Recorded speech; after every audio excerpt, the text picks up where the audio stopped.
자, 둔촌주공이 계약률 상관없이 이런 기사가, 즉 올림픽파크 포레온 사업조합이 7,500원대의 사업비를 허그 보증을 통해서 수여를 받기로 했다. 그래서 정당 계약률과 상관없이 만기일에 맞춰 상환이 가능해질 전망이다. 이런 이야기들이 나오고 있죠. 왜냐? 지금 중국 상황을 볼게요. 중국에서 부동산을 잡겠다 했더니 헝다를 비롯해서 연쇄 디폴트 이야기가 나오더라. 그러면은 이제 명분이 있죠. 명분이 있다. 그 전까지는 집값, 저런 것들은 이제 집값 상승시키는 명분이잖아요. 그러니까 규제를 풀어줄 명분이 없었는데, 둔촌주공은 중국 망하는 거 보지 않았냐. 그러니까 이 명분이 없다 아닙니까? 명분이 없었는데 명분 생겼죠. 요거 갑자기 써먹고 싶어져서 명분이 갑자기 생겼다. 그래서 가짜 뉴스일 것이라기보다는요, 추진할 가능성이 것이다 확정은 못 지겠고 가능성이 높다. 다만 이제 지금 굉장히 기분이 나빠질 수밖에 없죠. 아니, 둔촌주공 문제는 뭐예요? 둔촌주공의 핵심적인 문제는 뭐예요? 핵심적인 문제는 고분양가예요. 자, 이런 이야기들을 하죠.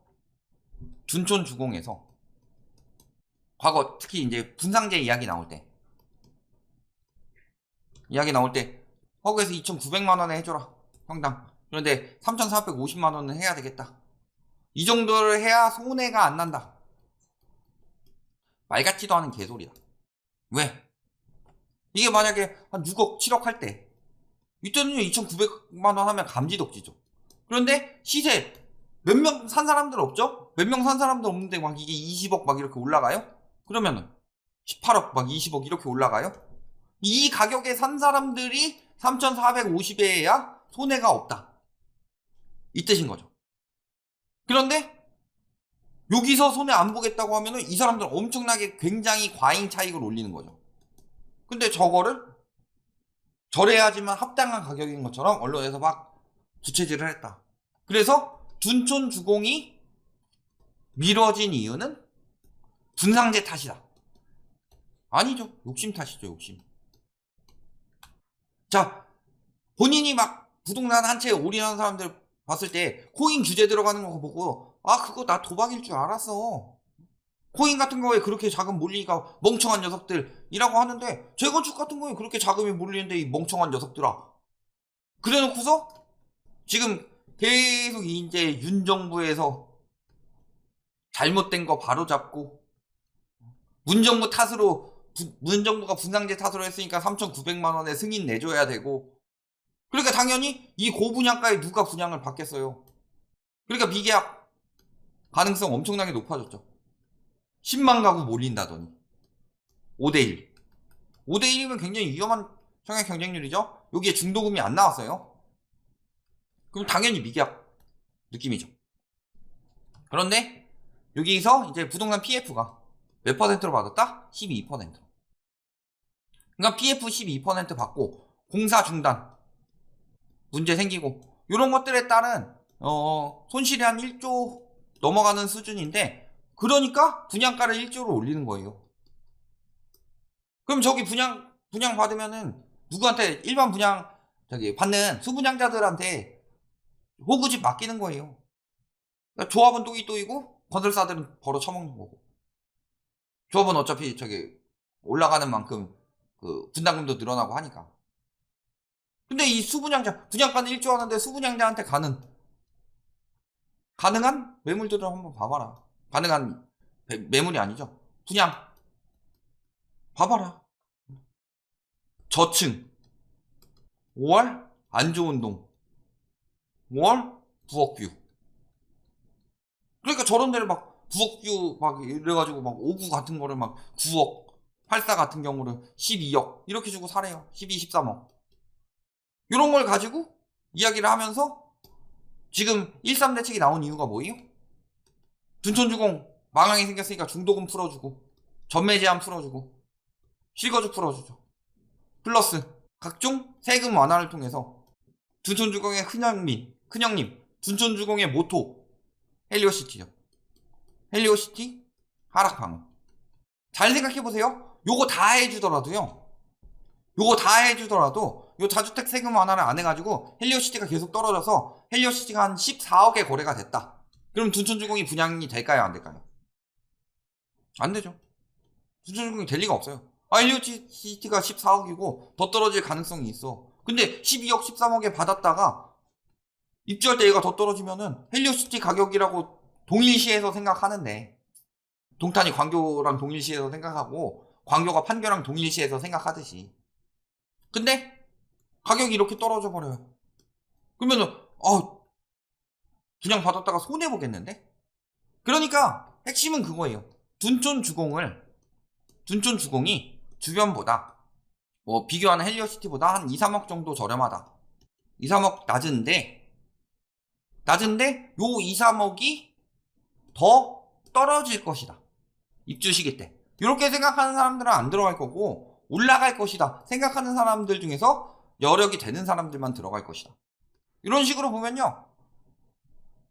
둔촌주공 지금 완판 이야기 하고 있는데, 둔촌주공 목표는 77%예요. 77%를 넘어가야지 그 PF를 다 갚을 수가 있어요. 일단. 그러면은 그거를 넘어선 게 목적인데 정부에서 그것까지 보증을 해준대요. 그러면은 할인 분양도 할 필요가 없죠. 할인 분양 안 하면은 건설사들은 버티고 노다는데 정부가 서민들 집 비싸게 사라고 돈을 부어주는 꼴이다. 그러니까 지금 미친 정책들만 골라서 나오고 있는 거예요. 지금 집값을 잡아야 돼요, 말아야 돼요? 나는 내가 산 집이, 간단하게 생각해보세요. 8억에 샀는데 얘가 한 20억까지 올랐다가 한 13억까지 떨어졌다. 그래도 나는 아직 5억 이득. 이렇게만 생각하면 안 돼요. 나는 어떻게든 그게 되는데 내 자식은요? 내 자식은 나중에 집 살 때 없어요? 그럼 난 내 집 팔아가지고 내 자식 집 사줘야 돼요? 2명이면. 내 거 팔아가지고 1명 사주기도 버거운데. 그럼 그 자식의 자식은요? 그래서 부동산이 근로소득에 비해서 과도하게 높은 부분은 왜 빠질 수밖에 없는가? 이게 당위론이 아니라, 돈 번 사람들은 많이 벌겠죠? 그런데 못 번 사람들이 거주할 요건이 필요한데 그 여력이 안 되는데 어떻게 가격이 계속 올라갈 수가 있느냐? 이게 상식적으로 말이 안 되는 거예요. 그 사람들은 땅 파서 사요? 아니면은 나라의 대부분의 사람들, 우리는 부자가 되지만 나중에 가난한 너네들은 길바닥에 텐트 치고 살아라. 텐트 치고 살면 또 그거 벌금 낼 거 아니에요. 굉장히 계속 올라야 된다. 오를 수밖에 없다. 나는 부자가 될 것이고 남의 돈 빨아먹어가지고 부자가 될 것이다. 이런 이야기 하는 것 자체가 소시오패스적인 발상이다. 그런데 그거를 안 떨어지게 하려고 열심히 방어를 하고 있어요. 여기에 이제 조금 더 음모론적인 부분을 넣자면은, 요거는 그냥 음모론적인 부분이에요. 그러니까 지금 건설사를 살려야 한다. 대세적으로. 건설사가 죽으면은 실업자가 많이 나오고, 또 이 건설업계가 침체되면은 관련 실업자가 또 나온다. 그래서 경제 타격이 있다. 경제 타격이 크다. 이런 명분으로 가지고 있는데, 집값이 너무 높으면요, 요것 때문에 생겨난 타격이 어마어마하다. 사실 이것 때문에 경제가 굉장히 안 좋아질 수 있죠. 경제가 안 좋아지면요, 결국에는 가장 좋은 방법은 뭐예요? 소비가 늘어나는 가장 좋은 방법은 사람들의 소득이 늘어나는 거예요. 그런 것처럼요, 부동산 가격이 올라가는 가장 좋은 방법은요, 사람들의 근로소득이 올라가는 방법이에요. 그런데 집값 거품이 계속 심각해지면요, 당연히 임대료 부담은 커지고, 임대료 부담이 커지게 되고, 그러면은 그 다음에 이제 분양가도 높게 나오면은 매매가도 떨어지다가 한계를 맞이하는 거고, 맞이하게 만들려고 하는 거고, 이런 형식으로 지금 계속 진행을 하고 있는데, 오히려 계약률에 더 안 좋은 효과가 나오면 안 좋은 효과가 나오겠죠. 지금 심리가 이렇게 안 좋은데. 그러니까 이런 짓까지 하고 있다. 그런데 정부에서 부을 수 있는 돈도 한계가 있다. 자, 중국에서 헝다 파산 막았어요? 또 여기저기 파산 막았죠. 그렇다고 해서 부동산 안 무너지고 경제 안 무너지던가요? 금리 낮춰도 계속 무너지고 있죠. 이것만 보더라도 답 나온다. 다만 그렇더라도 막을 수 있겠느냐. 그냥 미분양 계속 떠안고 있는 거지. 이렇게 보시면 되겠습니다.